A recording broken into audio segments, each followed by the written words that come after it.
Hello મિત્રો, જય Shri Krishna. Welcome to my channel. આજે આપણે વાત કરીશું તુલસી વિશે કે તુલસીનો છોડ વાવવાની પરંપરા શું છે અને તુલસીના પાન ક્યારે ન તોડવા જોઈએ. તુલસી વગર અધૂરી રહે છે ભગવાન શ્રી કૃષ્ણની પૂજા. તો આવો વધુ જાણીએ. તુલસીને વિષ્ણુપ્રિય કહેવામાં આવે છે અને એવું માનવામાં આવે છે કે જે ઘરોમાં તુલસી લગાવવામાં આવે છે ત્યાં દેવી દેવતાઓનો વાસ હોય છે અને ઘરની આસપાસ સકારાત્મક ઉર્જા હોય છે. તુલસીનું ધર્મની સાથે સાથે આયુર્વેદમાં પણ ઘણું મહત્ત્વ છે. તેને જડીબુટ્ટીઓની રાણી પણ કહેવામાં આવે છે. તુલસી સાથે જોડાયેલી માન્યતાઓને કારણે ઘરમાં તુલસી લગાવવાની પરંપરા છે. એકાદશી, અમાવસ્યા અને રવિવારે તુલસીના પાન તોડવાનું ટાળવું જોઈએ. જાણો તુલસી સાથે જોડાયેલી ખાસ વાતો.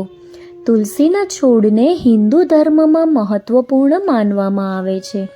આ છોડ તેના વૈજ્ઞાનિક, ધાર્મિક અને જ્યોતિષીય ગુણોને કારણે મહત્વપૂર્ણ છે. તુલસીના છોડનું મહત્વ પદ્મ પુરાણ, બ્રહ્મવૈવર્ત પુરાણ, સ્કંદ પુરાણ, ભવિષ્ય પુરાણ અને ગરુડ પુરાણમાં જણાવવામાં આવ્યું છે. આ પૌરાણિક ગ્રંથો ઉપરાંત આયુર્વેદ અને વિજ્ઞાનમાં પણ આ છોડને પર્યાવરણ અને સ્વાસ્થ્યની દ્રષ્ટિએ મહત્વપૂર્ણ માનવામાં આવે છે. બીજી તરફ વ્રત અને ધાર્મિક કથામાં પણ તુલસીનું મહત્વ છે.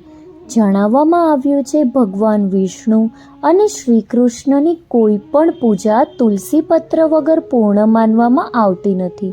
એટલા માટે ઘરમાં આ છોડ હોવો જરૂરી છે. પદ્મ પુરાણ મુજબ જેના દર્શન કરવાથી તમામ પાપનો નાશ થાય છે, સ્પર્શ કરવાથી શરીરને પવિત્ર બનાવી દે છે, પ્રણામ કરવાથી રોગોનું નિવારણ કરે છે, પાણી પાવાથી યમરાજને પણ ભય પહોંચાડે છે, છોડ ઘરમાં લગાવવાથી જે ભગવાન શ્રી કૃષ્ણની નજીક લઈ જાય છે અને તુલસી પત્ર ભગવાનના ચરણમાં ચડાવવાથી મોક્ષરૂપી ફળ આપે છે.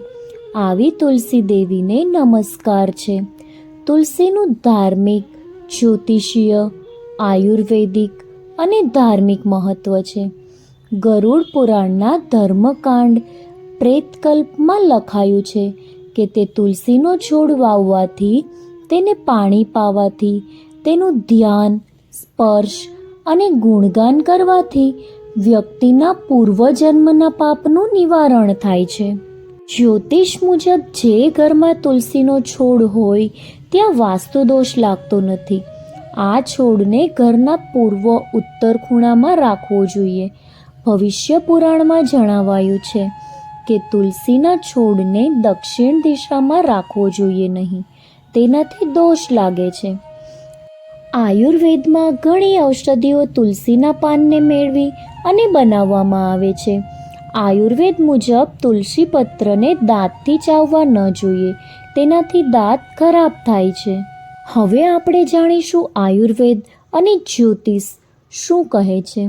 બ્રહ્મવૈવર્ત પુરાણના શ્રી કૃષ્ણ જન્મ ખંડમાં જણાવાયું છે કે તે ઘરમાં રોપવામાં આવેલી તુલસી મનુષ્ય માટે કલ્યાણકારી, ધન, પુત્ર પ્રદાન કરનારી, પુણ્ય આપનારી અને હરિભક્તિ દેનાર છે.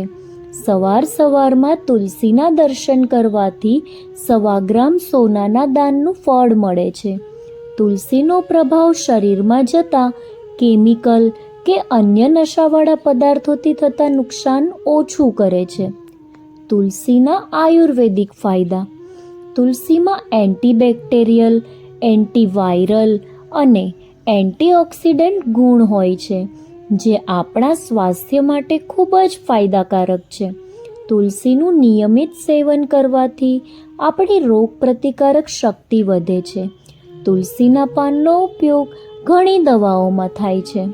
તો મિત્રો, આ હતું તુલસીનું મહત્ત્વ અને તેમના ગુણો.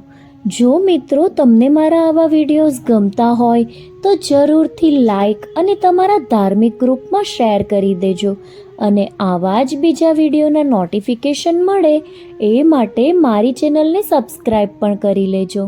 Thank you for watching.